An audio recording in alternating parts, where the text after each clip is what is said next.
Friends, if you want to watch super hit movie Rush Hour in English, then you must like this video if you are visiting our channel for the first time.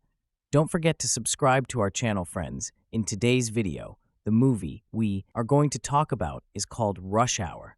We will talk about what this movie is and where you can watch it all. The interesting facts about this movie. In today's video, I'm going to tell you. I'm also going to give you all the information on which OD platform or on which satellite channel you will get to watch this movie. Also, we will talk in detail about the technical department, music department, pre-production filming, post-production budget, box office collection of this film. We will also talk about the story of this film, and I will also give you a small review of the story of this film. Apart from this, we will discuss about the facts of this film storyline, star cast, actors' performance in the film, and which character has played which role. That's why I request you, friends, to watch this video till the end. So let's start the video. Rush Hour is a 1998 American buddy cop action comedy film directed by Ratner and written by Jim Koof and Ross LaManna from a story by LaManna. It stars Jackie Chan and Chris Tucker as mismatched police officers who are assigned to rescue a Chinese diplomat's abducted daughter. Tom Wilkinson, Chris Penn, and Elizabeth Pena play supporting roles. Released on September 18, 1998, the film received positive reviews from critics and has grossed over $244 million worldwide. Its box office commercial success led to two sequels, Rush Hour 2, 2001, and Rush Hour 3, 2007. Plot. On the last day of British rule of Hong Kong, on June 30, 1997, Detective Inspector Lee of the Royal Hong Kong Police Force leads a raid at the wharf, hoping to arrest the unidentified, anonymous crime lord Juntao. He finds only Song, Juntao's right-hand man, who escapes in a boat. Lee recovers numerous Chinese cultural treasures stolen by Juntao, which he presents as a farewell victory gift to his departing superiors, Chinese Consul Solon Han and British Police Commander Thomas Griffin. 2 months later, after Han takes up his new diplomatic post in Los Angeles, Han's daughter, Su Young, is kidnapped by Sang while on her way to school. Han calls Lee to assist in the case, but the FBI, fearing that Lee's involvement could cause an international incident, pawns him off on the LAPD. Detective James Carter, a talented but obnoxious LAPD officer who is disliked by the rest of his precinct for his self-aggrandizing attitude, is tricked into babysitting Lee as punishment for botching a sting operation. When Carter finds out, he decides to solve the case. Carter takes Lee on a sightseeing tour, keeping him away from the embassy while contacting informants about the kidnapping. Lee gets into trouble when Carter tells him to follow his lead, resulting in Lee calling a black bartender the N-word, not knowing it is offensive. Several black patrons attack Lee as a result, forcing him to defeat them. Carter tries to prevent Lee from leaving him, but Lee makes his own way to the Chinese consulate, where Han and the FBI await news about his daughter. While arguing with Special Agent in Charge Warren Russ, Carter unwittingly negotiates with Sang, arranging a $50 million ransom drop. The FBI traces the call to a warehouse where a team of agents are killed by plastic explosive. Spotting Sang nearby, Lee and Carter give chase, but he escapes, dropping the detonator. Carter's colleague, LAPD bomb expert Tanya Johnson, traces it to Clive Cobb, the man arrested by Carter in the earlier botched sting operation. Lee presses Clive into revealing his business relationship with Juntao, whom he met at the Fu Chao restaurant in Chinatown. Clive is initially unwilling to speak to the duo, but Lee shows him a picture of Su Young, causing him to relent. Lee then begins to earn Carter's trust. Carter goes to the restaurant alone and sees a surveillance video of Juntao carrying Su Young into a van. Lee arrives and saves Carter from Juntao's syndicate, but they are taken off the case as the FBI blames them for the botched ransom drop, with Lee sent back to Hong Kong. However, Carter refuses to give up and appeals to Johnson for assistance to sneak on board Lee's plane, where he persuades the Hong Kong detective to help stop Juntao together. Griffin later involves himself in the case, revealing more about the HKPF's past with Juntao's syndicate, and implores Han to pay the ransom to avoid further bloodshed. At the opening of a Chinese art exhibition at the Los Angeles Convention Center, overseen by Han and Griffin, the now $70 million ransom is delivered, and Carter, Lee, and Johnson enter disguised as guests. Carter orders the guests to evacuate for safety, angering the FBI, but Lee catches Griffin accepting a remote for the detonator from Sang. Lee and Johnson realize Griffin is Juntao when Carter recognizes him from the Chinatown surveillance tape. Griffin threatens to detonate a bomb vest attached to Su Young and demands that the ransom be paid in full as compensation for the priceless Chinese artifacts which Lee recovered in his raid. Juntao's men start a shootout with the FBI while Carter sneaks out, locates Su Young in the van, and drives it into the building within range of Griffin, preventing him from setting off the vest. Johnson gets the vest off Su Young while Griffin heads to the roof with the bag of money. Lee takes the vest and pursues Griffin while Carter shoots Sang dead in a gunfight and saves Russ. Lee has a brief altercation with Griffin that culminates in both dangling from the rafters. Griffin, holding on to the vest, falls to his death when its straps are torn, but when Lee falls, Carter catches him with a large flag. Han and Su Young are reunited, and Han sends Carter and Lee on vacation to Hong Kong as a reward. Before Carter leaves, agents Russ and Whitney offer him a position in the FBI, which he mockingly refuses, proudly stating he is LAPD. Carter boards the plane with Lee, who annoyingly starts singing Edwin Starr's War off-key. A desperate Carter yells for a stewardess, demanding that she give him another seat. Cast Jackie Chan as Chief Inspector Lee, a top Hong Kong cop skilled in martial arts, who comes to Los Angeles to help his friend find his kidnapped daughter. Chris Tucker as Detective James Carter, a fast-talking, street-smart LAPD detective, originally assigned by the FBI to babysit Lee and keep him out of their investigation. Tom Wilkinson as Thomas Griffin Juntao, a British diplomat and colleague of Han's who is secretly the top crime lord in Hong Kong. Tzi Ma as Consul Solon Han, Su Young's father, and a Hong Kong diplomat who has just moved to Los Angeles. Ken Leung as Sang, Juntao's second-in-command. Elizabeth Pena as Detective Tanya Johnson, an aspiring bomb squad technician in the LAPD who helps Carter rescue Su Young. Mark Rolston as Special Agent Warren Russ of the FBI. Rex Lynn as FBI Agent Dan Whitney, Russ's partner. Chris Penn as Clive Codd, a small-time arms dealer who was arrested by Carter in a botched sting operation. Philip Baker Hall as Captain Bill Deal, Carter's supervisor. He gives Carter the FBI assignment as punishment for a botched undercover sting operation. Julia Shu as Su Young Han, Consul Han's daughter who is kidnapped by a criminal organization. She is also a martial arts student of Lee's. John Hawkes as Stucky, Carter's informant. Clifton Powell as Luke, Carter's cousin and local crime lord. Barry Shabaka Henley as Bobby, a security guard. James Young as Mr. Pong, a Chinese cook. Production: Rush Hour began as a spec script written in 1995 by screenwriter Ross LaManna. The screenplay was sold by LaManna's William Morris agent Alan Gasmer to Hollywood Pictures, a division of the Walt Disney Company, with Arthur Sarkissian attached as producer. After attaching director Brett Ratner and developing the project for more than a year with producers including Sarkissian, Jonathan Glickman, and Roger Birnbaum, Disney Studios chief Joe Roth put the project into turnaround, citing concerns about the $34 million budget and Jackie Chan's appeal to American audiences. Several studios were interested in acquiring the project.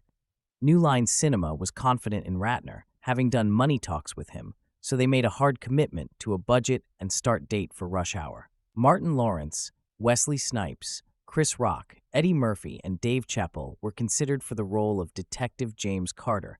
Murphy turned down the role to do Holy Man instead, while Snipes turned down the role in favor of Blade, which was also for New Line Cinema. Chan wanted Lawrence for the role, but he turned it down due to a low offer. After the success of Rumble in the Bronx, Ratner wanted to put Chan in a buddy cop movie, not as a co-star or sidekick, but on equal footing with an American star. Ratner flew to South Africa where Chan was filming and pitched the film. A few days later, Chan agreed to star, and not long after flew to Los Angeles and met Chris Tucker, the latter actor who ended up taking the role as Detective James Carter. Ratner credited Tucker with getting his first feature film Money Talks and thought Tucker and Chan would make a great Team 11. Filming began on November 30th, 1997. Reception. Box office. Rush Hour opened at number 1 in September 1998 at the North American box office, with a weekend gross of $33 million. It surpassed The First Wives Club to have the highest September opening weekend and Teenage Mutant Ninja Turtles to have the biggest opening weekend for a New Line Cinema film. The film would hold latter record until the following June when Austin Powers' The Spy Who Shagged Me took it. Rush Hour would continue to hold the September record for 3 more years until it was surpassed by Sweet Home Alabama in 2002. Overall, it would top the box office for 2 weeks before getting displaced by Ants. Rush Hour grossed over $140 million in the US and $103 million in the rest of the world, for a total worldwide gross over $244 million. Critical response. On Rotten Tomatoes, a review aggregator, Rush Hour holds an approval rating of 62% based on 77 reviews and an average score of 6.210.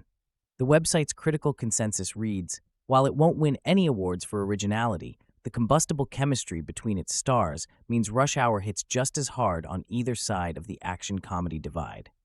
On Metacritic, the film received a weighted average score of 61 out of 100 based on 23 critics, indicating generally favorable reviews. Audiences polled by CinemaScore gave the film an average grade of A on an A+ to F scale. Roger Ebert praised both Jackie Chan for his entertaining action sequences without the use of stunt doubles, and Chris Tucker for his comical acts in the film and how they formed an effective comedic duo. Joe Layden of Variety called it a frankly formulaic but raucously entertaining action comedy.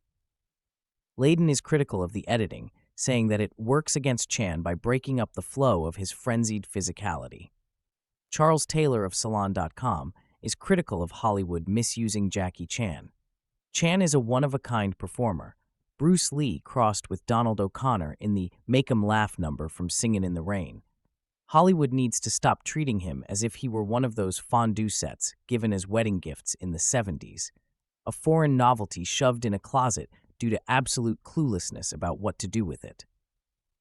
Michael O'Sullivan of The Washington Post calls the film a misbegotten marriage of sweet and sour and says, "The problem is it can't make up its mind, and unlike Reese's peanut butter cups, the sharply contrasting flavors of these ingredients only leave a bad taste in the customer's mouth." O'Sullivan says Tucker is miscast, the script perfunctory and sloppy, and the direction limp, lethargic. Owen Gleiberman of Entertainment Weekly gave the film a grade C and was critical of the buddy comedy, saying the two characters barely even have a relationship. They're a union of demographics. The urban market meets the slapstick action market. Chan has expressed dissatisfaction with the film. "I didn't like the movie. I still don't like the movie." Chan continued, "I don't like the way I speak English, and I don't know what Chris Tucker is saying." Although he respects the box office success of Rush Hour, Chan said he preferred the films he made in his native Hong Kong because they delivered more fight scenes. "If you see my Hong Kong movies, you know what happens. Bam, bam, bam. Always Jackie Chan style. Me. 10 minutes of fighting." Cultural influence. Rush Hour was the catalyst for the creation of the review aggregation website Rotten Tomatoes. Sen Duong, the website's founder and a Jackie Chan fan, was inspired to create the website after collecting all the reviews of Chan's Hong Kong action films as they were being released in the United States.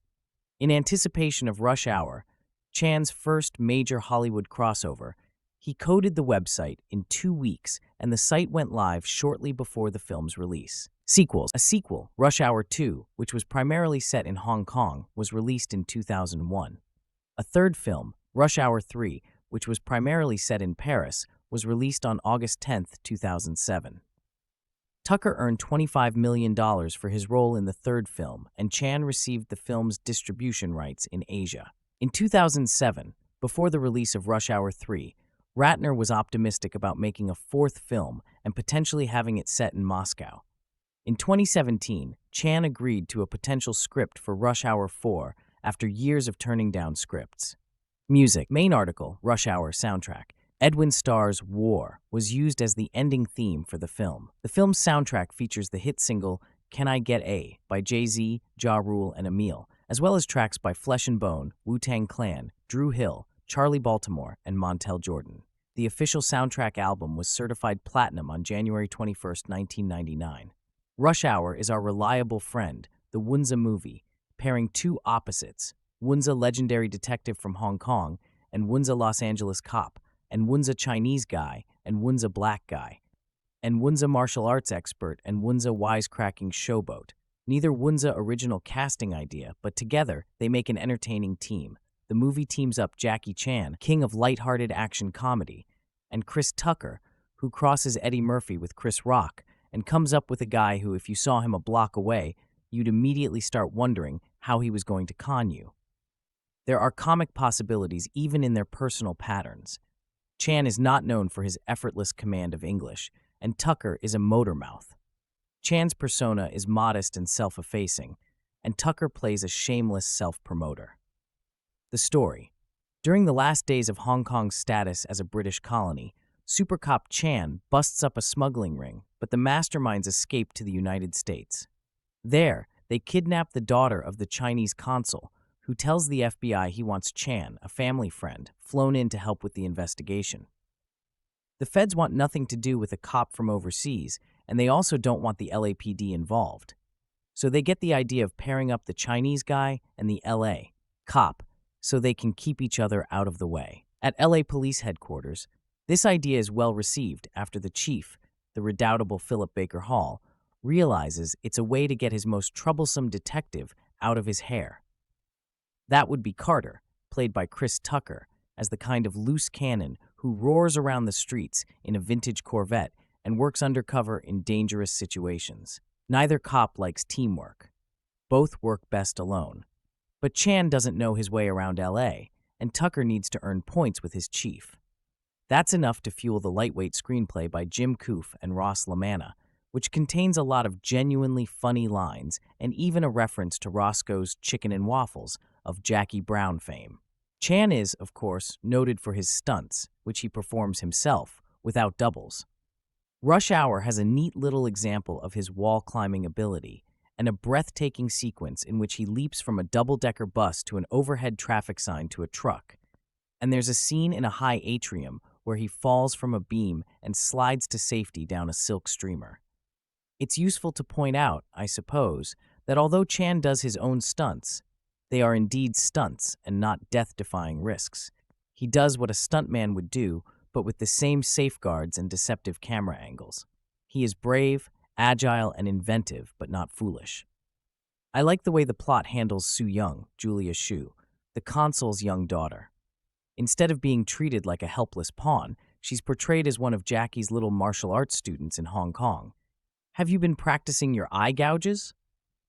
And when the kidnappers try to carry her off, she causes them no end of trouble. I also like the way Chris Tucker, who is funny in Money Talks, talks his way into and out of situations, using a distracting stream of dialogue while he figures out what to do next. Rush Hour is lightweight and made out of familiar elements, but they're handled with humor and invention, and the Wunza formula can seem fresh if the characters are both a couple of engaging performers. Footnote: all Jackie Chan movies end with outtakes, which usually show him missing on stunts and breaking bones, etc. This time, the emphasis is mostly on bloopers, where he and Tucker blow their lines. I like the missed stunts better. It's not that I enjoy seeing Jackie waving bravely from the stretcher as they wheel him into the ambulance, but that there's a tradition involved. To be sure, with the two major stunts in this movie, any mistakes could have been his last. I saw Rush Hour 2 years before I ever saw the first film, and while I've seen it before, watching it again years after having seen it almost felt like a new experience. This is one of those buddy cop movies that relies 100% on the chemistry of the two leads.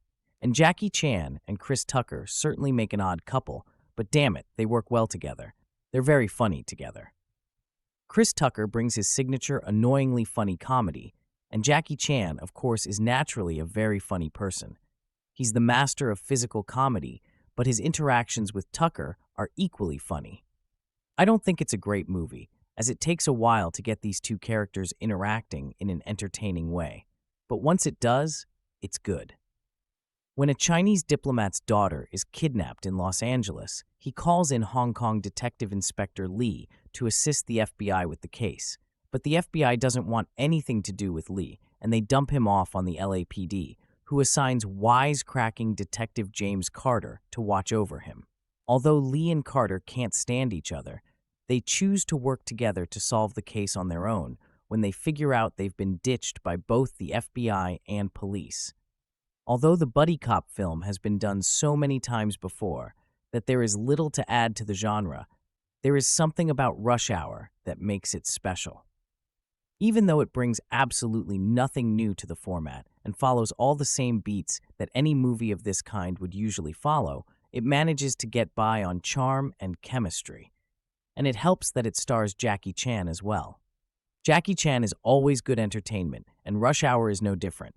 He brings his own unique brand of slapstick martial arts to the Western genre, and it translates perfectly. The action sequences are well staged, and by this point, Chan is perfect at mixing impressive, super-fast martial arts with comedy moments and what seems like a constant stream of improvisation. The moment the fists start flying, you can't help but be entertained. Chan is funny as well. Buddy cop movies survive on their comedy within the mismatch, and Chan is paired with Chris Tucker. As is the way of these films, the pair do not initially get along, with the clash of the loudmouth, rash, and brash American paired with the calm, stoic, but surprising Asian detective. It would be easy for Tucker to be the comedy and Chan to be the straight man, but the pairing doesn't work that way. With Tucker as exasperated by Chan's lack of Western culture, and Tucker getting it all wrong when it comes to dealing with Chinese gangsters. They have great chemistry, and some of the best scenes involve them in a car fighting over music or squabbling during an interrogation. It's this chemistry that just about saves Rush Hour, because very little else elevates the movie above others of the same type. The action is solid, but little we haven't seen before. The villains are just a reverse of the heroes, with an endless amount of Asian henchmen for Chan to fight, and the plot is predictable. Even the villain reveal is so clearly outlined that it's insulting to consider it any sort of twist. As a vehicle for Chan's action and Tucker's comedy, Rush Hour works, though. Overall, Rush Hour is a solid example of why buddy comedy works every time if the chemistry is right. It does nothing new with the genre and follows the same beat as every other type of buddy comedy, but Chan and Tucker's chemistry and comedy elevates it. Add to this Chan's impressive martial arts, and you have a solid action movie. Buddy cop movies are one of the few genres that can be made over and over again with the same basic premise, and no one ever minds. Rush Hour doesn't break any new ground, but Chris Tucker and Jackie Chan have an unmatchable chemistry that makes it nearly impossible not to love this movie. Each lead has a scene in the beginning by himself, showing his life before he meets the other. It's entertaining, but what it really does is prove how much better they are together. The story takes off when a Chinese diplomat's daughter is kidnapped by a crime lord in Los Angeles. He employs Hong Kong's best detective, Lee, Chan, to help solve the case.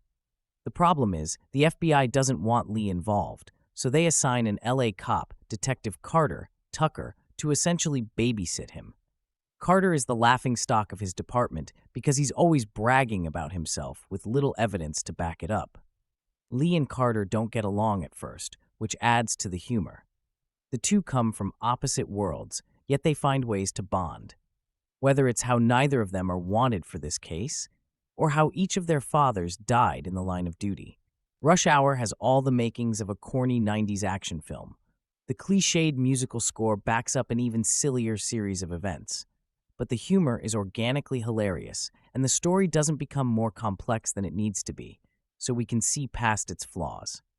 Over 20 years later, it holds up better than almost any comedy from that decade. The 1998 action comedy Rush Hour, starring Jackie Chan and Chris Tucker, was filmed in Los Angeles, California, and Hong Kong. Early in the film, Griffin, played by Tom Wilkinson, hosts guests inside the Ennis House, located in the Los Feliz neighborhood of Los Angeles. The house has been featured in countless productions, including Blade Runner, House on Haunted Hill, The Day of the Locust, The Karate Kid Part 3, Black Rain, The Glimmer Man, The Replacement Killers, Grand Canyon, and The 13th Floor. It has also been recreated on studio stages for movies such as Predator 2, The Rocketeer, and Mulholland Drive. It has likewise appeared in the TV shows Buffy the Vampire Slayer and Twin Peaks, as well as countless other music videos and commercials. 1998 was a fascinating year in popular culture. Furbies were taking over the world, Seinfeld was airing its final season, and Jackie Chan was planting the seeds for what was to become his breakout Hollywood picture, Rush Hour. Chan was already a big star in Asia and in Europe, with hits like Drunken Master, Police Story, and Armor of God. A worldwide release of Rumble in the Bronx in 1995 opened the Western world's eyes to the martial arts phenomenon, and filmmaker Brett Ratner wanted to bring him to the forefront of a film that would showcase his talents. Little did he know that the picture would also indirectly be responsible for influencing a new age in the appreciation of movies. Brett Ratner clearly had a vision in mind regarding the screenplay written by LaManna, and he was dead set on casting Chan as Chief Inspector Lee. The filmmaker flew to South Africa, where the actor was filming Who Am I?, to personally court Chan into starring in his project.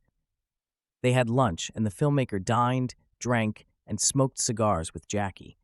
Ratner, who didn't drink or smoke, acceded to the actor's offers and pitched his idea. Chan drove him to the airport, and a few days later called him to confirm his participation. Not long after that, Jackie flew to Los Angeles to meet his partner in the film, Chris Tucker. It was, as the film's tagline succinctly puts it, a meeting where the fastest hands in the East meet the biggest mouth in the West. He saw a rare gap in the internet's field of information and decided to aggregate different reviews for other movies to be released, with Neil LaBute's Your Friends and Neighbors becoming its first page to launch. Co-founder Stephen Wang then shares that Sen went on to formulate the signature aspects of Rotten Tomatoes, such as the Tomatometer, fresh and rotten classifications for its reviews, and the Rotten Tomatoes name. Fandom does have its inherent wonders, and the appreciation Sen had for Jackie Chan built a venue where others could also appreciate and share their input on the films they love. Rush Hour is unapologetic with its humor, but it is reductive to think of the film in that matter alone. There are magnificent stunt sequences where Chan shows inhuman athleticism, and it gave him an avenue to magnify his endearing charisma. Arguably, this is also Chris Tucker's best work, partly due to the tailor-made dynamic he and Chan have. Rarely does a comedic duo bring so much diversity to the table in terms of their abilities. And when the two stars share the screen, it becomes a melting pot of two vastly different cultures, resulting in an alphabet soup of hilarity. Rush Hour may be dated for some, but its influence will forever reverberate as long as Rotten Tomatoes is here. Rush Hour is a franchise of action comedy films, the first one released in 1998. The franchise stars Hong Kong martial arts star Jackie Chan and notable American comedian Chris Tucker as policemen tasked with various operations. LaManna created the series while Brett Ratner directed them. The original '98 film became such a hit that 2 sequels followed, creating an empire that grossed successfully. Rush Hour, 1998.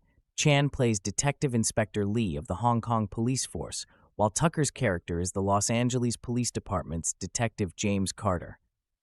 A Chinese diplomat's daughter is kidnapped, and Lee is consequently called in to help the FBI with the case. Lee and Carter end up working together. The action comedy topped the charts in North American box offices while taking in a total gross of over $244 million across the world. In addition, several awards recognized its team and cast. 1999 Blockbuster Entertainment Awards, 1999 Golden Screen, Germany, 1999 MTV Movie Awards, Best On-Screen Duo, etc. The 2 sequels, Rush Hour 2 and Rush Hour 3, were released in 2001 and 2007, respectively. Chan and Tucker continued to play the same characters, Detective Lee and Detective Carter, as they face new crime investigations in Hong Kong and Los Angeles. While some praise the trilogy for capturing transnational flow and racial differences through comedy, other critics argue that stereotypes are manipulated in its representation of Asians on the big screen.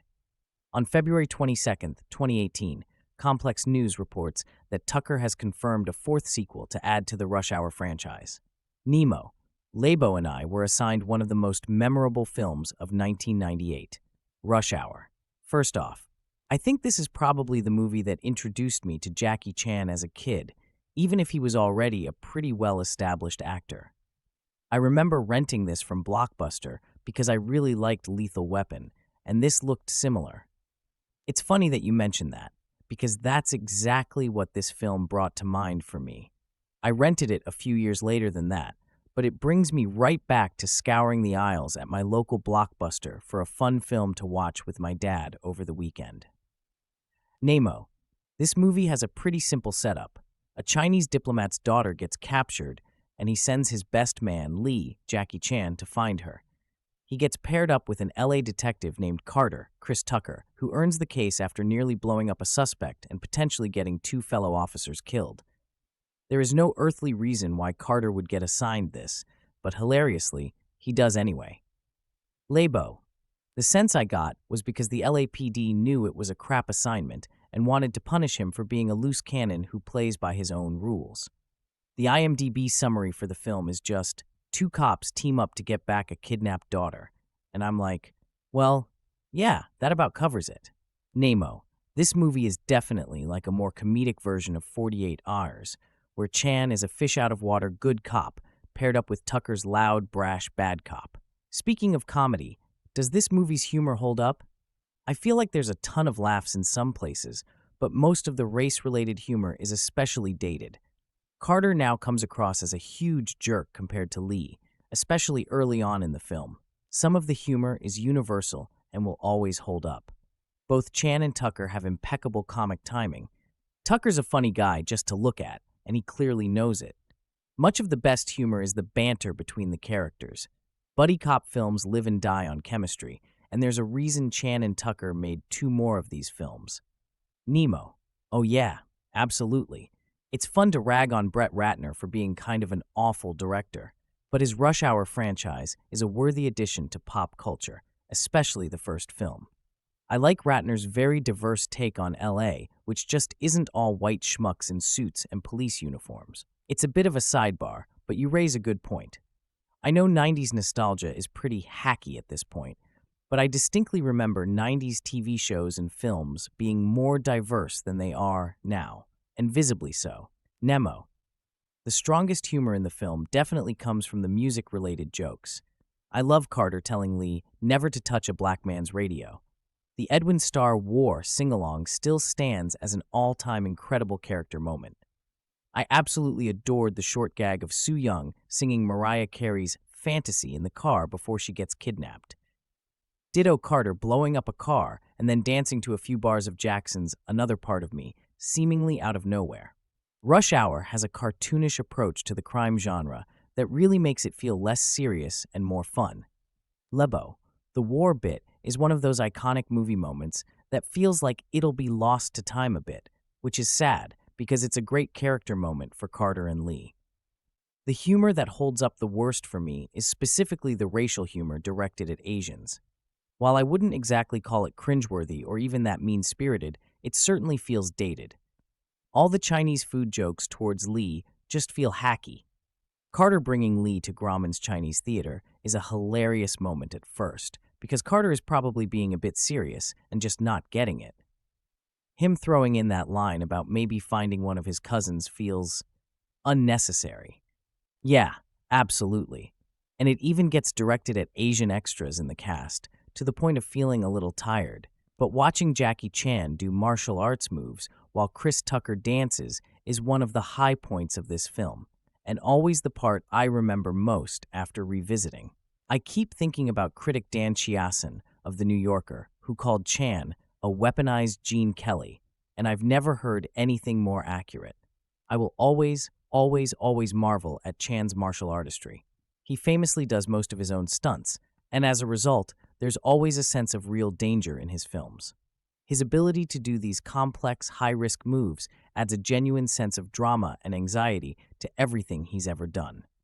Heights and I don't get along, so watching Chan jump down from several actual stories down and straddling rafters made me want a case of Tums. Martial artistry is a big tent with a lot of styles, so it's difficult to generalize, but most films and TV shows that feature martial arts act like it's mostly a fence and ducking at the right time. In reality, many of the more common martial arts styles are largely defensive in nature and focus on using your opponent's weight and momentum against them. Chan communicates this beautifully in his fight scenes. He doesn't brutalize his opponents, he finds creative ways to disarm and immobilize them. Nemo. What did you think about the villains in the film? I kept getting distracted by Ken Leung as Sang because he's also Miles from Lost. I also thought it was kind of funny that Tom Wilkinson was essentially playing the Mandarin from Iron Man 3, with the reveal of him being Juntao. Oh damn, that is jarringly accurate, even if he's actually competent rather than a puppet. I did enjoy his reveal. They held off on it until the end of the second act, and seeing him in the slow pan kind of shocks you back into the film. It didn't have to happen, per se, but it raised the stakes. Yeah, I almost wonder if they reveal his involvement too early. However, if they had waited until a reveal at the end, it would have been cliché, although that doesn't stop a whole lot of blockbusters even these days. Yeah, I'm generally not a fan of films that do that, without dropping a lot of hints first. And Rush Hour isn't exactly a place for subtlety. I'd say the villain was revealed at about the right time. Plus, it led to some dramatic irony later when he showed up at the consulate and suggested to give the money. He was given a decent motive and all the means and opportunity in the world, and I can live with that. Nemo. Wilkinson does a good job of looking slightly menacing in those FBI scenes. Honestly, I wish this movie had more Tom Wilkinson. We spend quite a bit of time with Sang, and he's offed pretty quickly in the climax. Speaking of Sang, I think my favorite part of this film franchise is that it gets its title from a completely throwaway line from a throwaway goon. I think about that a lot. All told, there's precious little driving in the film. Most of the chases are on foot, and even the vehicle chases are short and still usually involve at least one party on the ground. It's a dinky little line said by a villain for no real reason during the only traffic jam in the whole film. Yet it works. Nemo. You know who I wish got a more expanded role in this movie? Elizabeth Pena's Bomb Squad character. She kinda gets introduced as a foil and possible love interest for Carter, but then disappears halfway through the movie only to come back as a plot device to deactivate the bomb vest.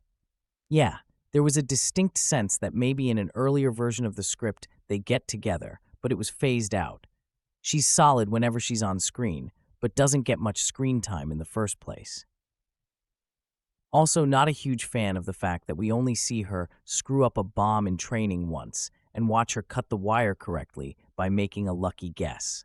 Yeah, the old eeny, meeny, miny, mo trick always seems to work in movies. Except in The Hurt Locker, but that's another story. So anyway, back to the narrative of the film. After causing a cultural misunderstanding with a certain racial slur at a local watering hole, Lee gets handcuffed to a car by Carter.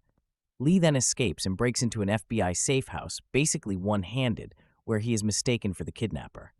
Rush Hour is certainly a movie about miscommunication. But seriously, Lee beats the crap out of so many FBI agents before the diplomat explains the situation. Where is the actual protocol here? Although the FBI being largely incompetent is one of the best running gags in the film, and sadly very relevant if you followed the election. Yeah, I love how an unarmed man shows up at a consulate and their first thought is, let's point our gun at him. That brings up a great point. Does Lee ever use a gun in the film? I want to say that he never does, even though I know he carries one. The closest we got, I think, was that scene at the beginning, where he points the gun at several people but seemingly can't bring himself to fire his weapon. Every time he finds himself in possession of a gun in America, he seemingly tries to destroy it. He breaks down the FBI agent's gun to its basic components, and when he grabs onto Sang's Uzi, he mostly depletes a round into the air. He's never given much of a reason for it, but Lee is shown to be viscerally uncomfortable when dealing guns. And it works because Chan is supremely underrated as an actor. I really just love the idea of a cop that rejects gun violence in this day and age.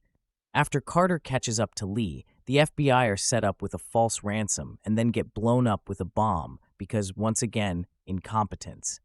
Carter and Lee are kind of blamed for it, but it ends up in a lead to a restaurant in Chinatown where Carter attempts to order some weird stuff in order to meet the mysterious Juntao.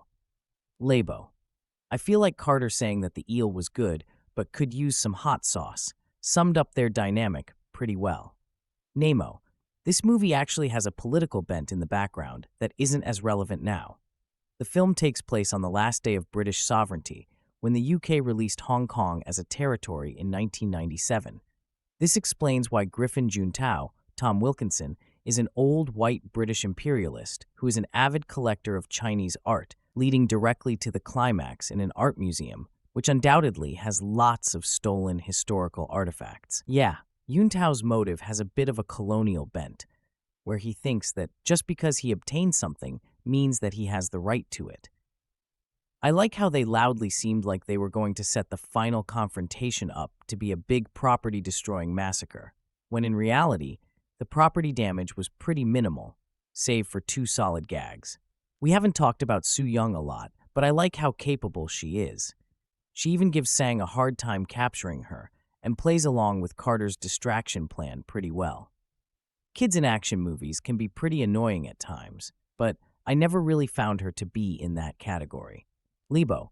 I like how they established her as a student of Lee's, which let her have a little moment when being captured. Normally, watching a small child fend off attackers is strange in films, but they made it plausible. Her calling Wilkinson's bluff by yelling for him to press the trigger was pretty awesome.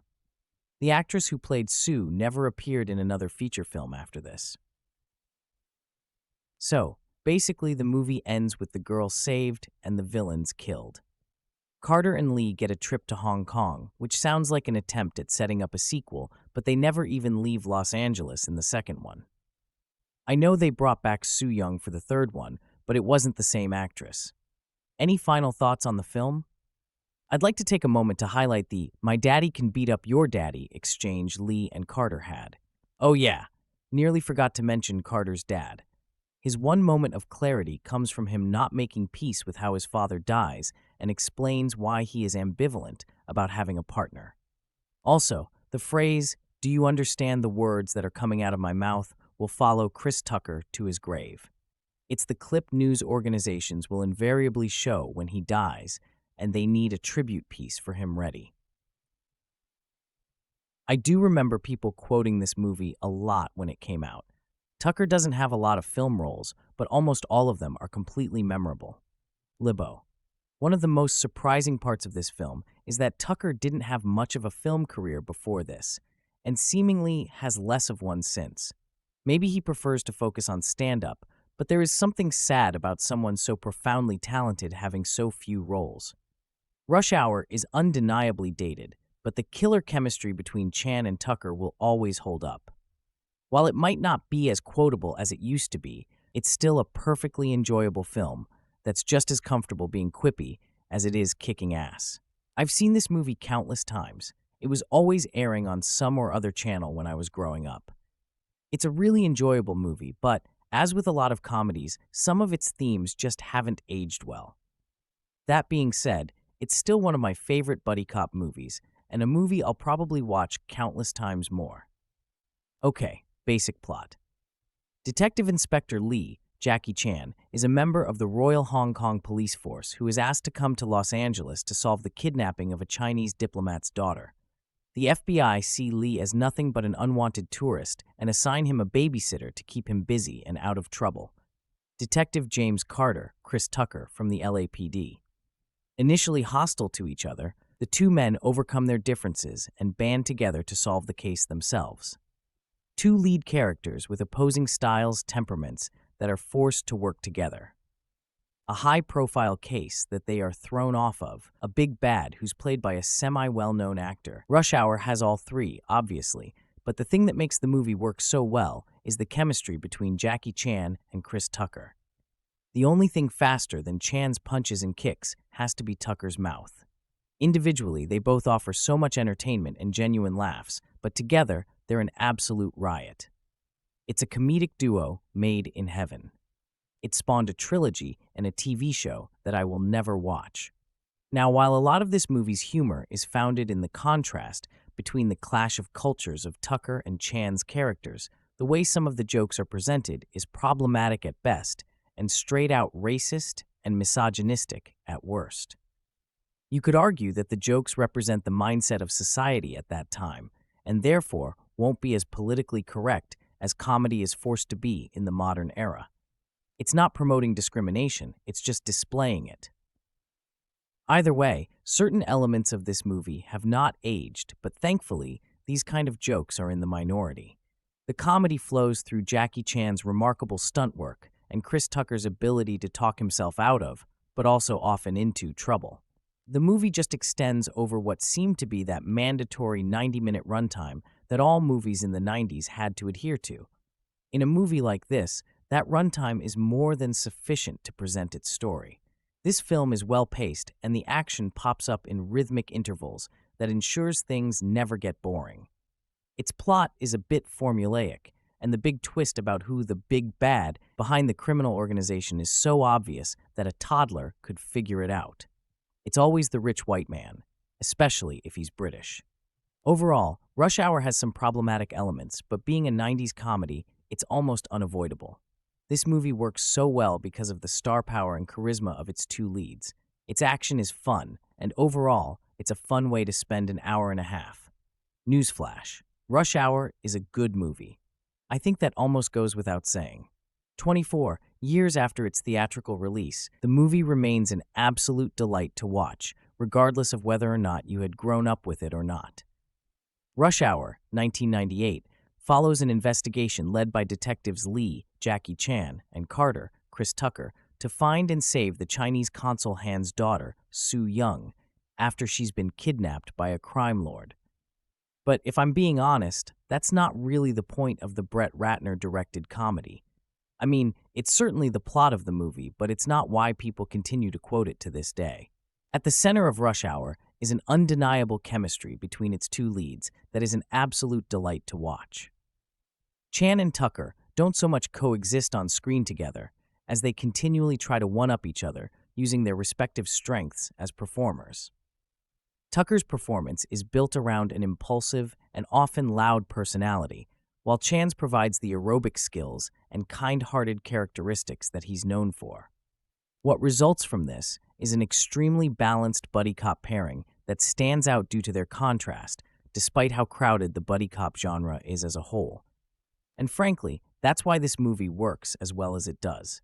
The plot is mostly serviceable and makes enough sense, but it's really just there to provide our characters with the set pieces that they need to entertain us, and it shows. There's a sense of familiarity to the film's many beats, but because they're often punctuated with fantastic stunt work from Chan or some genuinely hilarious and well-timed comedy from Tucker, it simply works. Rush Hour is just a fun movie, and honestly, that's all it needs to be. It knows what it needs to be, how to be it, and it ended up spawning 2 successful sequels using the same basic formula as this first film. It also may be getting a 4th installment, assuming it ever gets out of development hell, and even spawned a 1-season-long TV adaptation a few years ago, but well, that's a story for another day. Arriving on these shores with almost $130 million of U.S. box office receipts in its pocket, Rush Hour's attempts to resuscitate the buddy movie genre have proven so profitable that a sequel is set to make its mark in multiplexes as early as next Christmas. And if Chan and Tucker don't have quite the same box office pulling power here, this glossy blend of amiable comedy and beautifully choreographed action should still keep up suitable levels of interest. The serviceable plot, for really it does just serve as a framework to showcase the manic energy of its leading men, has Chan, as Detective Inspector Lee, summoned from Hong Kong to LA by the Eastern City's U.S. consul, whose daughter has been kidnapped by Oriental crime lords. The FBI, however, far from keen to land in a diplomatic pickle if harm should befall the new arrival, employs the services of LAPD loose cannon James Carter, Tucker, to keep Lee as far away from the case as possible. It's a scheme that swiftly hurtles out of control. Lee is determined to crack the case, while Carter, aggrieved with his apparent babysitting gig, has his own plans to rescue the kidnapped tyke. Forming the de rigueur, initially reluctant partnership, the two decide to take matters into their own hands. Despite its title, Rush Hour takes an uncomfortably long time to fully crank up, with much of the first half devoted to Tucker's love-it-or-hate-it sub-Eddie Murphy shtick. Given that his obviously huge talents are here, given over to lame Michael Jackson impersonations, and all the variants on ass-kicking related dialogue the script can muster, this soon begins to grate. Luckily, Chan, imbued with all the gleeful innocence of a tourist abroad for the first time, manages to save the day, actually tempering Tucker's hyperkinetic behavior with some of his own, as the pair attempt to overcome their cultural differences to save the day. And here's where the movie really kicks in, because when Tucker is forced to stop whining and actually play off his newfound partner, he is far more likable. And of course, this gives Chan a chance to break into the blistering balletic brand of action that made his name. The set pieces that follow are masterly, as Chan sets about defeating the bad guys with snooker cues, bar stools, and in one vintage sequence, a set of priceless Ming vases he's desperate to keep intact. In short, Rush Hour may be as brainless as they come, with its thankless support roles, Wilkinson as a British ambassador, Pena as an LAPD bomb disposal expert, ropey script, and entirely predictable outcome, but taken as an unfussy crowd pleaser, it amply delivers the goods. Even director Brett Ratner admits in the audio commentary that Rush Hour is not a particularly great movie. In fact, Ratner acknowledges that the screenplay was actually pretty terrible. So terrible, in fact, that international superstar Jackie Chan was hesitant to sign on at first. The film is built on tired buddy cop conventions long worn out by Riggs and Murtaugh in the Lethal Weapon franchise. Most of the gags are designed to mock Black or Asian culture, and the plot is fairly thin. But despite itself, Rush Hour is a slam-bang actioner and a jolly good time. Most of this is thanks to the jovial chemistry between Jackie Chan and his co-star, comedian Chris Tucker. The two play off their weak material with energy and unending zest, and both stars actually manage to elevate an otherwise mundane story, turning it into something extraordinarily memorable. Tucker is hilarious as the mile-a-minute overzealous cop who's forced to partner with stickler Chan after his close friend's daughter is kidnapped by Chinese crime lords. Chan also has his fair share of funny moments, and watching his relationship with Tucker blossom from toxic to caring proves both amusing and oddly heartwarming. And while the film is light on action by today's high-octane standards, watching Chan do his thing while a hilariously unaware Tucker tries to keep up is often pretty damn funny. Tucker is hilarious as the mile-a-minute overzealous cop who's forced to partner with stickler Chan after his close friend's daughter is kidnapped by Chinese crime lords. Chan also has his fair share of funny moments, and watching his relationship with Tucker blossom from toxic to caring proves both amusing and oddly heartwarming. And while the film is light on action by today's high-octane standards, watching Chan do his thing while a hilariously unaware tries to keep up is often pretty damn funny. Rush Hour isn't really a buddy cop classic, but it comes awfully close. It never toys with the formula or creates a refreshing new template, but it does indulge in the juicy cliches and conventions which work best with the buddy cop genre. And that's okay too. The film arrives on Blu-ray in a somewhat dull BD50 disc using the VC1 encode. Rush Hour was never much of a visually enthralling movie. That sort of thing didn't really show up until the sequels, which give host to a much more colorful palette and dynamic visual design. Here, the palette is somewhat muted and dull. Flesh tones are a little faded, and the picture is darker than expected. With that in mind, this encode replicates the original theatrical experience as best as possible. Grain, and occasionally noise, is noticeable throughout, though some scenes appear to have been tweaked by DNR. The print itself is fairly free of dust and dirt specks as well. Black levels do succumb to heavy bleed, but that's always sort of the way Rush Hour has looked. Warner New Line delivers a 7.1 DTS HD master audio listening experience, but it's not a particularly engaging mix. The two added channels don't have much to do, and the film generally feels a little stale, with the occasional surround effect complementing an action beat. Dialogue sounds fine though, never succumbing to crackles or other distortions. There's nothing necessarily wrong with this mix per se, it just feels extraordinarily dated. Finally, fans will be pleased to see that Warner New Line has ported over virtually all the bonus features from the original DVD release, save for the DVD-ROM features and text bios. Sadly, they haven't added anything new either. Why not toss in a trivia track or retrospective featurette? Very puzzling. First up, there's a wonderfully engaging commentary from director Brett Ratner. This track was one of the first commentary tracks I'd ever listened to back in the day, and it's still one of my favorites. Very honest and very informative. It's just a shame Ratner didn't amount to much as a filmmaker outside this franchise. He's become a decent producer, though. The disc also includes a short film from Ratner titled Whatever Happened to Mason Reese. Optional commentary with Ratner is provided here as well. There's also a 40-minute making-of featurette, Lalo Schifrin's isolated score, with commentary by Schifrin, 3 minutes of deleted scenes, 2 music videos, with optional commentary by Ratner, and a trailer. Supplemental materials are presented in ugly 480i standard definition, but that was expected given how old these extras are. Rush Hour is bound to please any action comedy fan. It's lively, hilarious, and filled with Chan's token martial arts wit. And the Blu-ray looks and sounds pretty decent. A little dated, to be sure, but a fine upgrade from the DVD. And while the extras are old, they're still pretty great. It would have been awesome if Warner New Line would have offered up a few new extras or a digital copy of the film to entice fans to upgrade, but I'd still recommend the disc, particularly if you're a longtime fan. Rush Hour. Let's look back at an action comedy about two polar opposites, one from China and the other from America, join forces to investigate a kidnapping of a diplomat's daughter.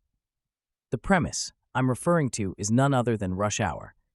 Released in 1998, same year Lethal Weapon 4 came out, it received positive reviews from critics, is and became a box office success. Rush Hour spawned 2 sequels and a short-lived television series of the same name without its 2 main leads from the movies. No wonder it got canceled without its main ingredients. Due to the upcoming release of the Lego Ninjago movie, I've decided to review Rush Hour, as this was the movie that introduced American audiences to Jackie Chan. Even though he's already famous in China, this was the film that propelled him to partake in American movies. Also, Jet Li in Lethal Weapon 4. When I was a kid, I used to watch Rush Hour all the time. The movie Rush Hour premiered on September 18, 1998, and it was followed by 2 other sequels. Recently, Jackie Chan posted on social media that Rush Hour 4 is in process. Brett Ratner directed the original movie, and the producers and writers were Arthur M. Sarkissian, Jonathan Glickman, Ross LaManna, and Jim Koof. Rush Hour is a one-of-a-kind movie. The comedy is awesome, and the fact that you have Jackie Chan and Chris Tucker working together is unbelievable. They have such great chemistry with each other in real life, and the relationship they have makes the movie so better. Rush Hour has comedy, action, and thrills, and it has a little something for everyone to enjoy. In the beginning of the film, the Chinese consul Han Zima has a daughter named Su Young, Zhang Jingchu, who is kidnapped just before going to school by a criminal named Song Ken Leung. Once Han finds out about the crime, he immediately calls his close friend, Detective Inspector Li Chan, to finalize the case with the FBI. Detective Li ends up partnering up with an LAPD detective named James Carter Tucker. The funny thing is that Detective Carter has been tricked into babysitting Li as a punishment, but he later finds out the truth and gets involved in the case as well. I had previously heard about this movie and the other movies in the series, but I never watched them until I saw them on Netflix. Then I watched all 3 in the series, and I was blown away. When I watched the first movie, it was honestly hilarious and iconic, especially when Carter and Lee first meet each other, which is a classic scene. The most famous moment is when Detective Carter asks, "Do you understand the words that are coming out of my mouth?" Even in real life, that's how they truly met, not understanding the words that they were saying to each other.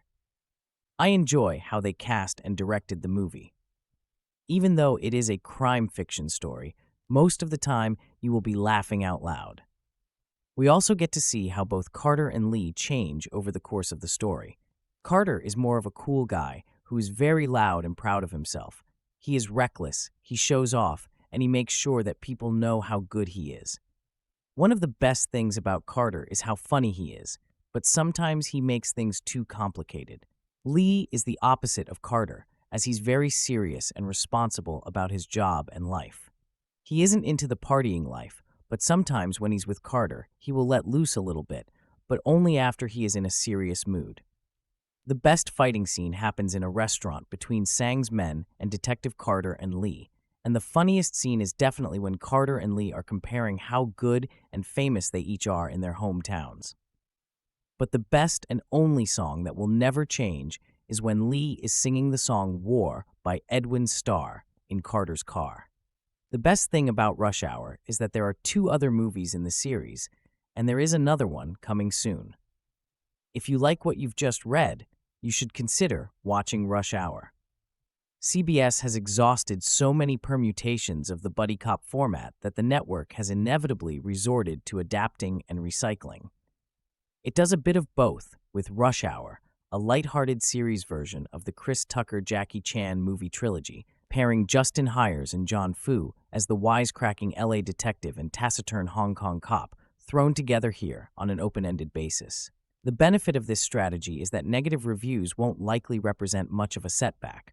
Rather, Rush Hour will get by, or not, on the equity built up in the name, its mix of action and comedy, and the chemistry, hardly combustible at first, of its stars. Until then, a show intended to get its kicks will collect its share of lumps.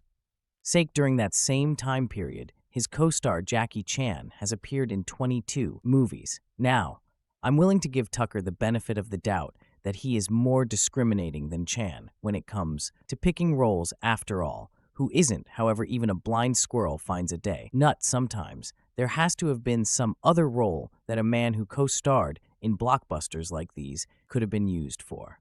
Also, his taste can't be all that discriminating. He has made 3 Rush Hour movies.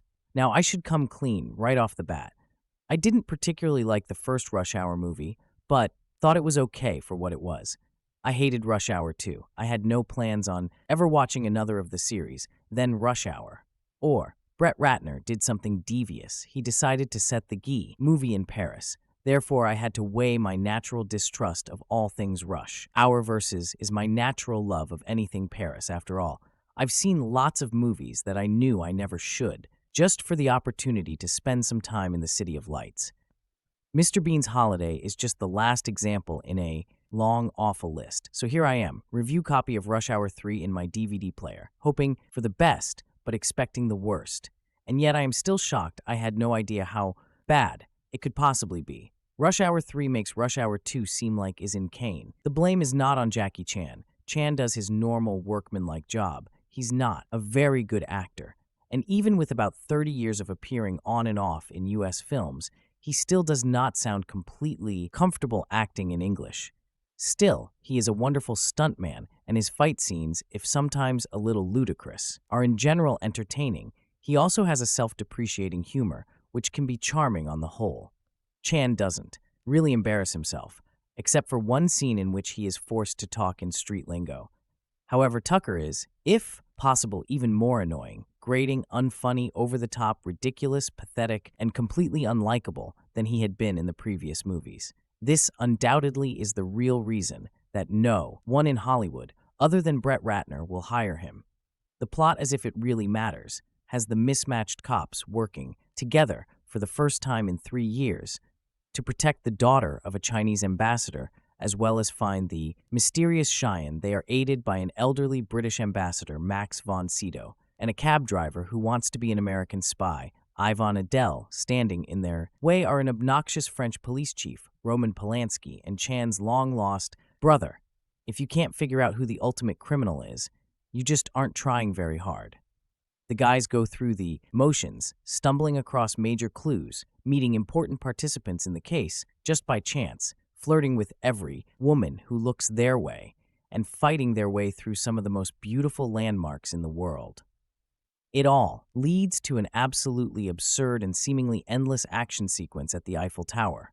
The plot is all very confusing, and yet at the same time seemingly completely random.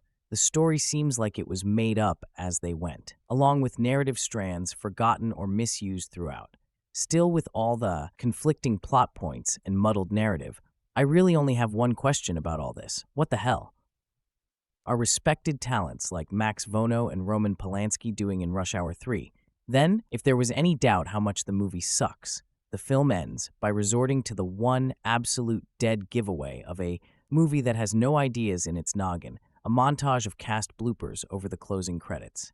Oh, and by the way, just for the record, for all of you fans of HBO's Entourage, Johnny Drama does not appear here in a cameo as a bus driver. On the Champs Ellis seems like he's the lucky one in this case, for sure. The audience isn't other information about this film. Rush Hour 3 gets a bad rap. People say that we didn't need a third Rush Hour film, but fans of the first two will disagree. Do we ever need sequels to? Comedies not usually, but a lot of times they can be worth it. Rush Hour 1 didn't break any new ground, so I guess we technically didn't need that movie either. But while we're at it, we might as well keep them coming and continue being entertained. The concept of Rush Hour 3 is far more intriguing than in the previous film with an actual coherent plot.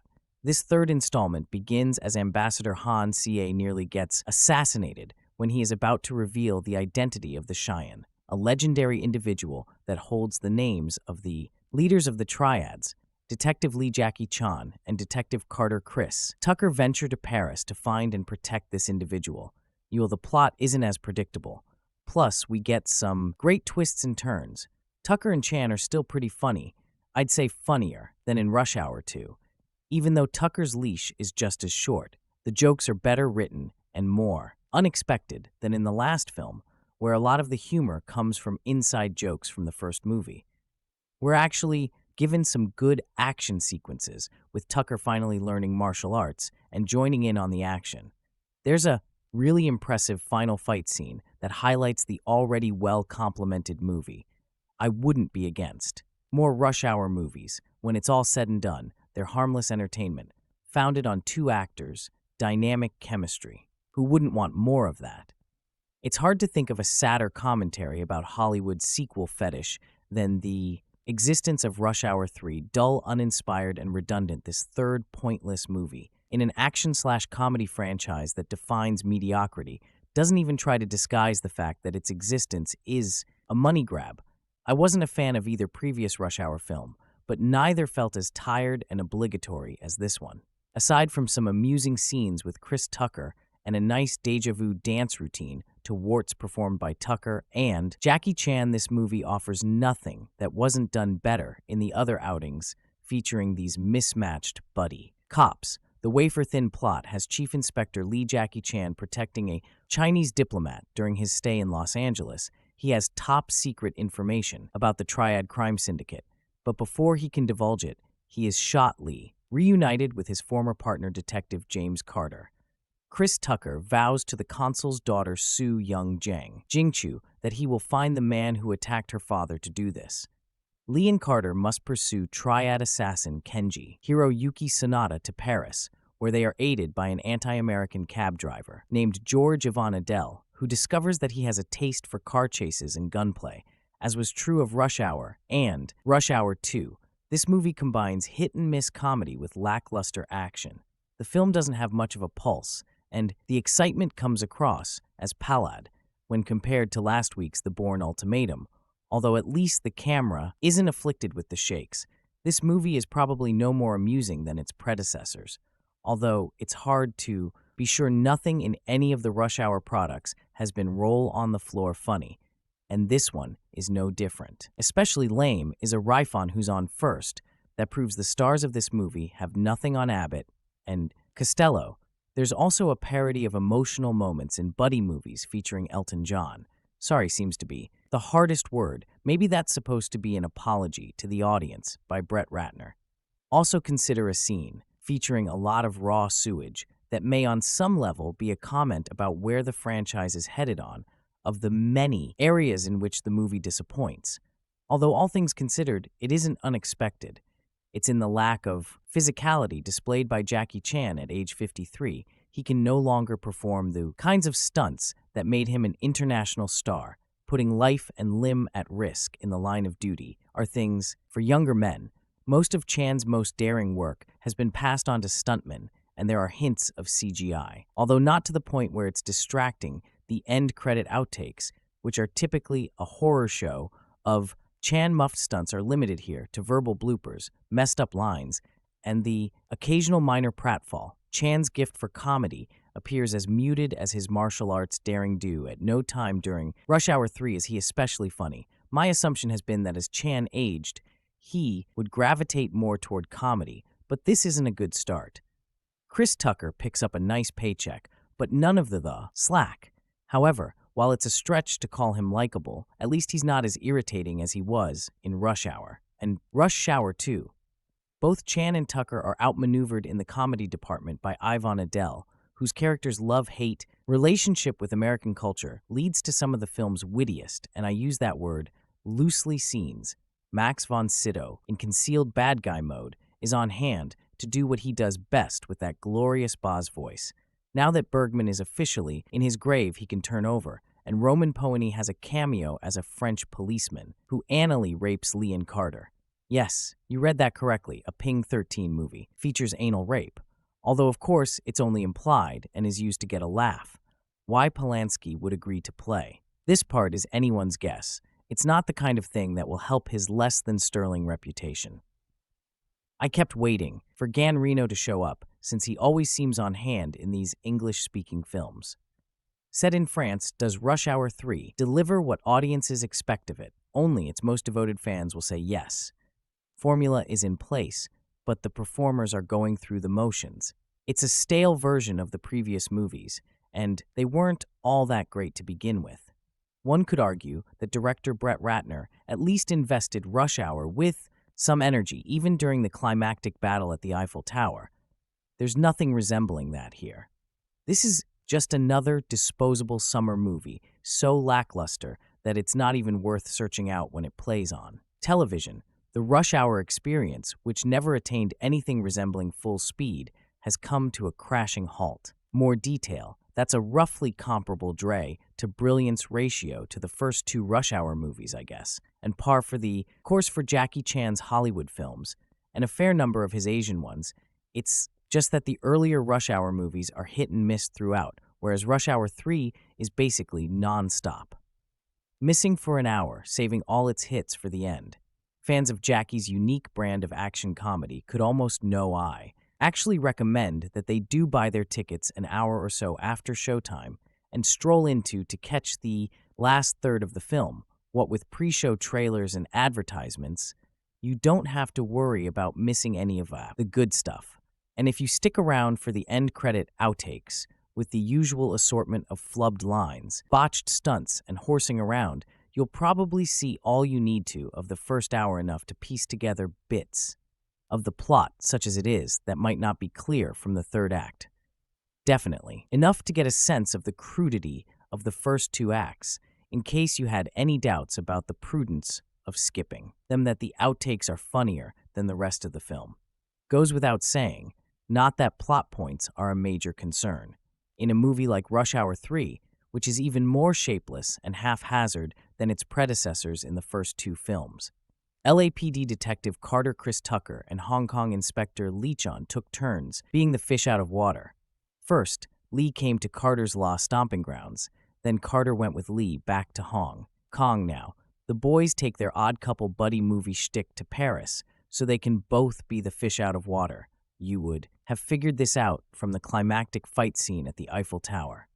Once again, Lee and Carter are on the trail of a mysterious crime lord in the Asian underworld called the Triads once again. A trusted patrician Caucasian official, in this case Max von Sydow. Yes, that Max von Sydow, as a French foreign minister and World Criminal Court leader, is ultimately revealed to be the big bad guy. What that is not a spoiler, as soon as von Sydow appears on screen with Chan. You think trusted patrician Caucasian official, clearly the bad guy in Rush Hour 2. Carter actually formulated an on-screen rule about it. Follow the rich white guy. They can't expect us to be surprised now. The opening scene with Carter in uniform in the middle of a busy law intersection, nominally directing traffic, while in fact starring in his own imaginary music video, listening to headphones, sets the tone for much of the next hour. Eyes closed, hips gyrating, grabbing his crotch, Carter rides amid traffic until the inevitable happens, and he finds himself surrounded by a multi-vehicle accident. Unfaced Carter zeroes in on a convertible with a pair of scantily clad, curvaceous motorists, whom he cuffs and drapes over the hood of their car.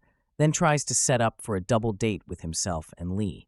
He even confiscates their driver licenses as collateral to ensure that they show up for their date.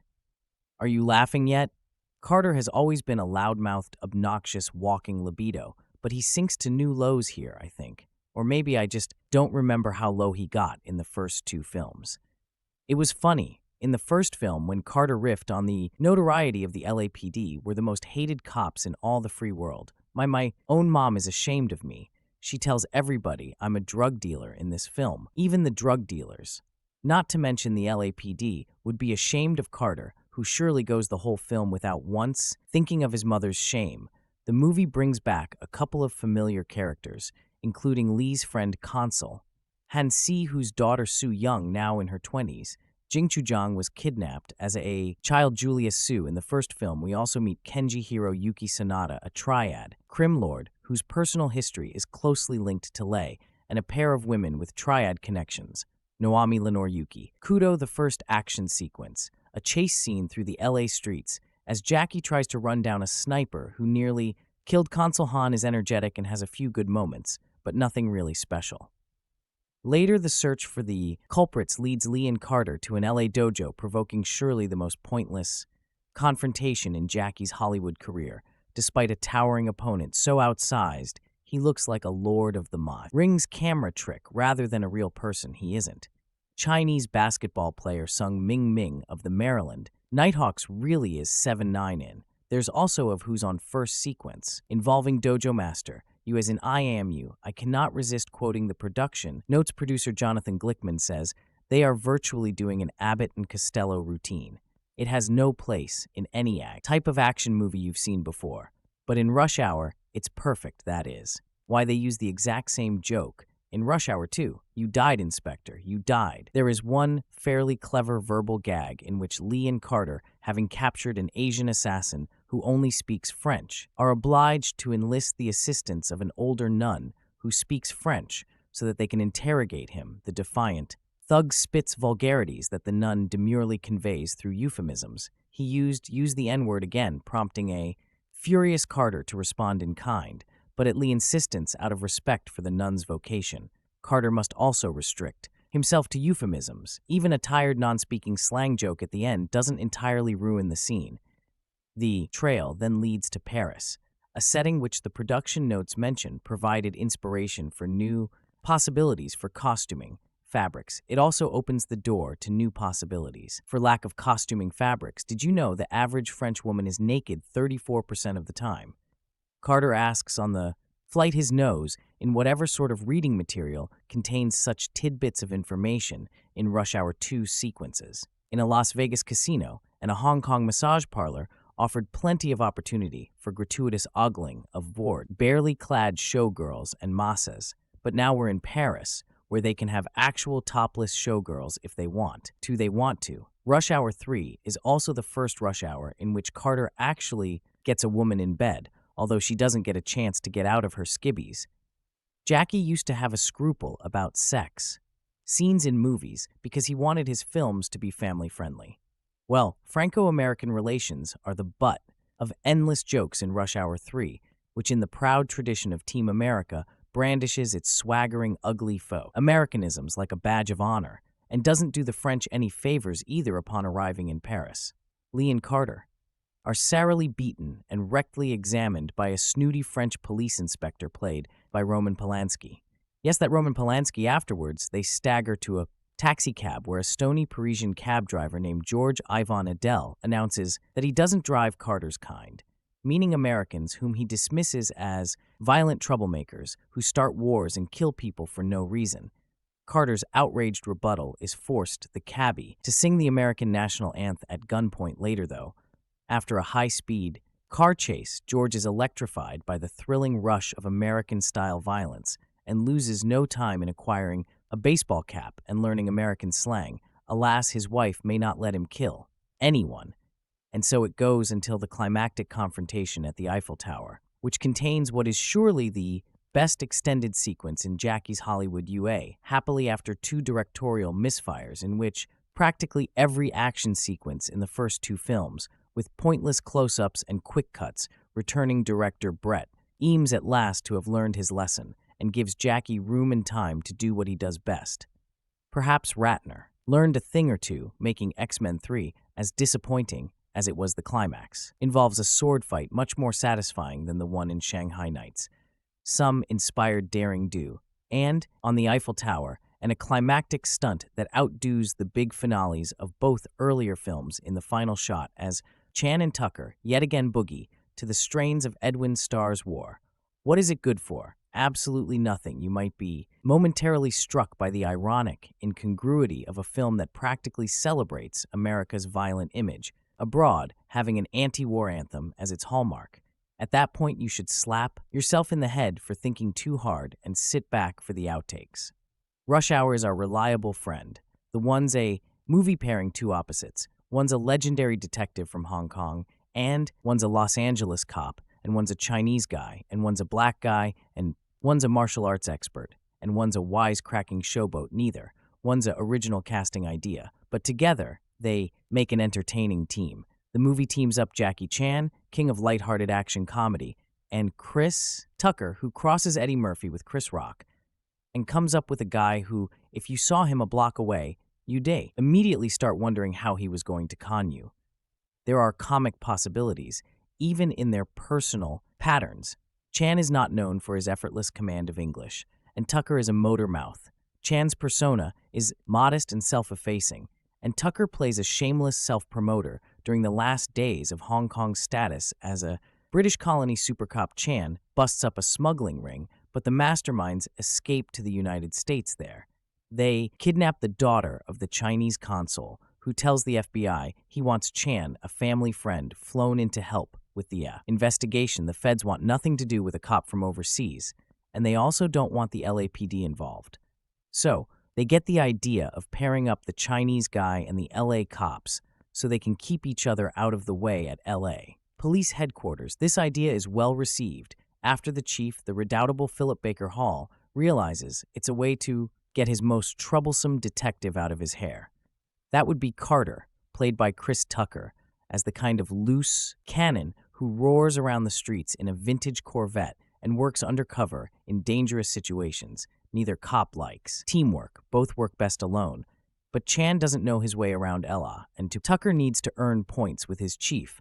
That's enough to fuel the lightweight screenplay by Jim Kay and Ross. L-Man, which contains a lot of genuinely funny lines, and even a reference to Roscoe's Chicken and Waffles of Jackie. Brown fame Chan is of course noted for his stunts, which he performs himself, without doubles. Rush Art has a neat little example of his wall-climbing ability and a breathtaking sequence in which he leaps from a double-decker bus to an overhead traffic sign to a truck, and there's a scene in a high atrium where he falls from a beam and slides to safety down a silk streamer. It's useful to point out, I suppose, that although Chan does his own stunts, they are indeed stunts and not death-defying risks. He does what a stuntman would do, but with the same safeguards and deceptive camera angles. He is brave, agile, and inventive, but not foolish. I like the way the plot handles Sue Young, Julia Sue, the consul's young daughter, instead of being treated like a helpless pawn. She's portrayed as one of Jackie's little martial arts students. In Hong Kong, have you been practicing your eye gouges? And when the kidnappers tried to carry her off, she causes them no end of trouble. I also like the way Chris Tucker, who is fun in money talks his way into and out of situations, using a distracting stream of dialogue while he figures out what to do next. Rush Hour is lightweight and made out of familiar elements, but they're handled with humor and invention. And the ones of formula can seem fresh if the characters are both a couple of engaging performers. Footnote: all Jackie Chan movies end with outtakes, which usually show him missing on stunts and breaking bones, etc. This time the emphasis is mostly on Blueprint, where he and Tucker blow their lines. I like the missed stunts better. It's not that I enjoy seeing Jackie waving bravely from the stretcher as they wheel him into the ambulance, but that there's a tradition involved, to be sure, with the two major stunts in this movie. Any mistakes could have been his last extra information. Jackie Chan is always good. Entertainment, and Rush Hour is no different. He brings his own unique brand of slapstick martial arts to the Western genre, and it translates perfectly. The action sequences are well staged, and by this point, Chan is perfect at mixing. Impressive, super fast martial arts with comedy moments and what seems like a constant stream of improvisation. That moment the fists start flying, you can't help but be entertained. Chan is funny, as, well, buddy cop movies survive on their comedy within the mismatch, and Chan is paired with Chris Tucker, as is the way of these films. The pair do not initially get along with the clash of the loudmouth rash and brash American, paired with the calm, stoic but surprising Asian detective. It would be easy for Tucker to be the comedy and Chan to be the straight man, but the pairing doesn't work that way with Tucker, as exasperated by Chan's lack of Western culture, and Tucker getting it all wrong when it comes to dealing with Chinese gangsters. They have great chemistry, and some of the best scenes involve them in a car, fighting over music, or squabbling during an interrogation. It's this chemistry that just about saves Rush Hour, because very little else elevates the movie above others of the same type. The action is solid, but little we haven't seen before. The villains are just a reverse of the heroes, with an endless amount of Asian henchmen for Chan to fight, and the plot is predictable. Even the villain reveal is so clearly outlined that it's insulting to consider it any sort of twist as a vehicle for Chan's action and Tucker's comedy. Rush Hour works, though, remarkably redundant and yet still highly entertaining. Brett Ratner's Rush Hour 3 brings back the exhilaratingly hilarious duo of Jackie Chan and Chris Tucker, 6 years after the previous entry. The villains may be cliched and ill-contrived, while the story is a mess of unnecessary subplots and meaningless backstories, but clearly comedy is key from the first moments of the film. To the predictable last, Jackie Chan and Chris Tucker demand attention with their light-hearted hijinks and comedic chemistry, which never stop amusing and amazing. Chief Inspector Lee Jackie Chan and LAPD Detective Carter Chris Tucker are back in the U.S. to avenge Ambassador Han Sima, who is nearly assassinated when he attempts to disclose information about an ultra-secretive crime syndicate. The Triads.